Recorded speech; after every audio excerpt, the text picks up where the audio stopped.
আলোচিত অতি দুর্লভ ম্যাকাও পাখি প্রিন্সেস আবারও মা হচ্ছে। গতকাল ভোরে প্রায় 2 বছর পর একটি ডিম দিয়েছে। একটি ম্যাকাও পাখি জীবনে দুবার ডিম দেয়, একবার সংসার বাঁধে, কিন্তু প্রিন্সেসের সংসার আইনি কারণে দুবার হয়েছে। ফলে প্রিন্সেসের জীবন রূপকথাকেও হার মানায়। তার প্রথম সঙ্গীর নাম ছিল প্রিন্স।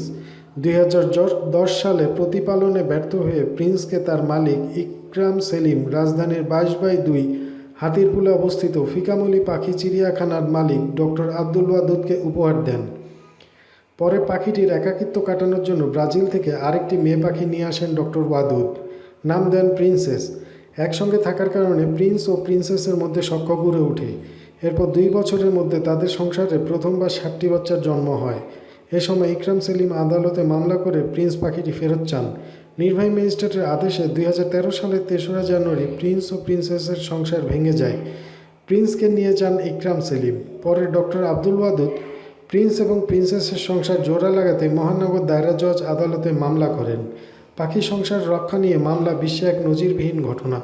ওই মামলায় আদালতে কোনো সুরাহা না হয় ডক্টর আব্দুল ওয়াদুদ আরও একটি পুরুষ ব্লু গোল্ড ম্যাকাও পাখি আর্জেন্টিনা থেকে সংগ্রহ করেন। নাম দেন আলেকজান্ডার। পরে প্রিন্সেস ও আলেকজান্ডারের মধ্যে নতুন সম্পর্ক গড়ে ওঠে।